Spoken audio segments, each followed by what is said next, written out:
Zmierňovanie chudoby nie je to isté ako vytváranie prosperity. Ak chceme skoncovať s chudobou, riešením nie sú dary a dotácie, ale úspešné podniky.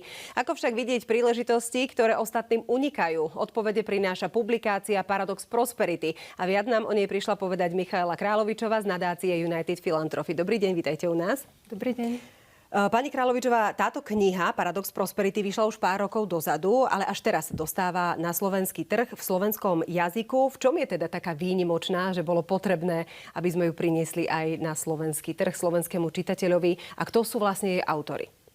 Autormi knihy je Clayton Christensen, americký inovátor, vizionár, taktiež podnikateľ a univerzitný profesor. Pôsobil aj na Harvard School of Business. Plus sú tam dvaja spoluautori, ktorí sa dlhodobo venujú otázkam zmierňovania chudoby. Kniha je unikátna v tom, že sa pozerá na celkovo na chudobu a na jej riešenie inak ako ostatné knihy, ale aj inak ako neziskové organizácie a charity po celom svete. Pretože knižka hovorí o tom, že nie je potrebné len pumpovať peniaze do infraštruktúry a dúfať, že krajiny nastúpia na cestu rozvoja. Skôr ide o malé kroky, ktoré budú vytvárať trhy a ďalej posúvať tej spoločnosti ďalej. Čiže kniha ako keby odmieta taký ten štandardný prístup, že poďme postaviť niekde toalety napríklad v Indii alebo v Afrike a potom sa čudujeme, že nebudú používané lokálnym obyvateľstvom.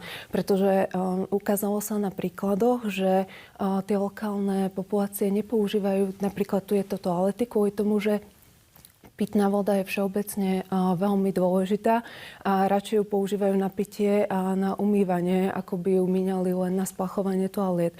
Čiže pri nepochopení, keď sa snažia vyspelé krajiny riešiť problémy tých rozvojových, to potom takto niekedy dopadne. Pre koho je ale potom určená na Slovensku? Kto je ten cieľový čitateľ u nás?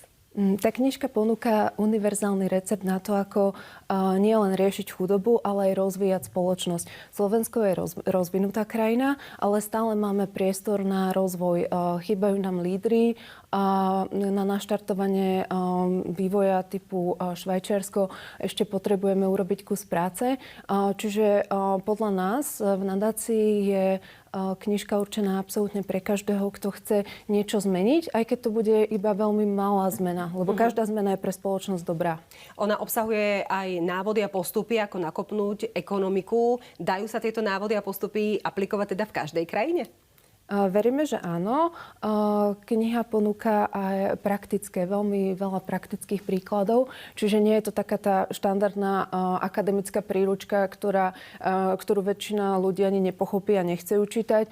Práve, že je to napísané veľmi jednoduchým jazykom, ktorý podľa nás pochopí úplne každý. A je tam veľa príkladov z praxe, ako sa veci zmenili k lepšiemu, keď sa riešili veci inak. Tak nám viete povedať nejaký konkrétny príklad, ktorý sa možno práve na základe tejto knihy podarilo aplikovať do praxe a teda aj nakopnúť tú oblasť danú?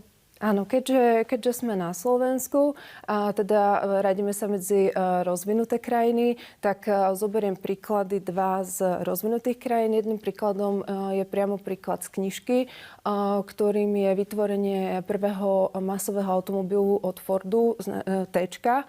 A predtým, zhruba pred 100 rokmi, boli autá iba záležitosťou luxusnou pre veľmi bohatých ľudí. Neexistovala infraštruktúra, neboli čerpacie stanice, čiže skutočne sa mohli voziť tak v rádiuse 10 kilometrov.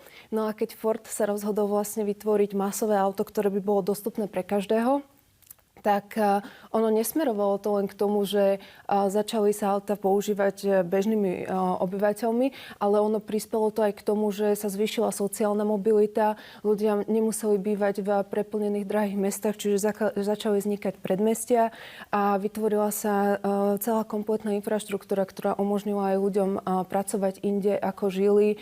a tým pádom Amerika dostala veľmi veľký boost pre ekonomiku.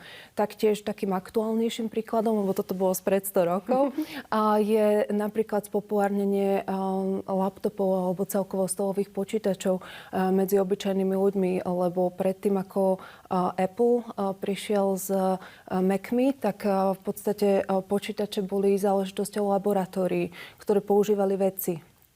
Čiže zase vytvoril sa masový trh. Čiže táto kniha sa na to pozerá tak, že ak chce niekto vytvoriť dlhodobé inovácie, ktoré budú mať reálny vplyv na spoločnosti, tak nemôže to robiť postupnými zlepšovaniami nejakých malých vecí, ale skôr treba sa zamerať na nespotrebiteľov. Čiže ľudia, ktorých by sme ani nevnímali ako firma, ako zákazníkov, keď sa pre nich nájde riešenie, tak sa vlastne vytvorí nový segment a ten segment bude potrebné podporovať ďalšími segmentmi, čiže vznikne infraštruktúra. Čiže vytvárať nové príležitosti. Knihu na slovenský trh prináša nadácia United Philanthropy. Čo je v podstate vašim cieľom? Čomu všetkému sa venujete? Nadácia funguje už viac ako 10 rokov. Venujeme sa zlepšovaniu spoločnosti v témach, ktoré sú nám blízke, čiže v podnikaní, vo vzdelávaní a v rozvoji mladých ľudí. Snažíme sa ponúkať príležitosti mladým ľuďom, aby sa rozvíjali, aby prichádzali na to, v čom sú dobrí. A nadácia si dáva za cieľ aj podporovať vlastne vydávanie publikácií na slovenskom trhu. Áno, to som chcela povedať, že vašou súčasťou je aj vydavateľstvo náučnej beletrie. Tak aké knihy ešte okrem tejto Paradox Prosperity ste priniesli na slovenský trh? Priniesli sme už celkovo 3 knihy, chystajú sa ďalšie. Našim cieľom je postupne vydávať ročne 2 až 4 publikácie. Zameriavame sa na knihy, ktoré nemajú komerčný potenciál na Slovensku, pretože sú kvalitné, ale nie je dostatok čitateľov, aby ich malo záujem vydať nejaké vydavateľstvo, ktoré je etablované, robí to na komerčnej báze. Čiže našim cieľom je priniesť tie knižky do univerzít, aby si ich mohli študenti prečítať. Vždycky darujeme knihy po celom Slovensku do univerzít aj do knižníc. No a vydali sme už knihu o rozvoji Singapuru, ktorá hovorí o tom, že aj vlastne chudobná rybárska osada sa vie zmeniť na prosperujúcu krajinu. Tá je aj takého kvázi spoločensko-politického charakteru. No a potom máme aj knižku Dilema inovátora, ktorú napísal tento istý autor. No, ale vašou súčasťou sú aj ďalšie aktivity a to je napríklad aj Klub 30. Tak nám skúste predstaviť ešte tento projekt.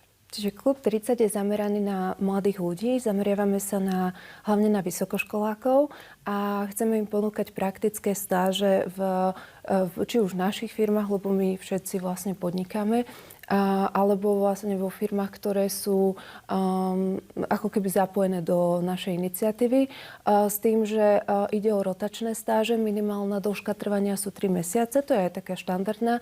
A každý mesiac z tých 3 mesiacov je študent v inej firme. Nerobíme to masovo, vyberáme si šikovných študentov a funguje to tak, že sa im skutočne venujeme. Čiže nie je to o tom, že nám budú kopírovať databázy alebo variť kávu. Zdieľame s nimi naše skúsenosti a môžu si vyskúšať prácu v rozličných odboroch na rozličných pozíciách a tým vlastne prísť na to, čo ich baví a čomu by sa chceli venovať v budúcnosti. Ja ďakujem, že ste si našli čas a prišli ste nám predstaviť aj prácu nadácie ako takej a tiež držím palce, nech sa knihe darí. Všetko dobré. V štúdiu bola Michála Kráľovičová z nadácie United Philanthropy.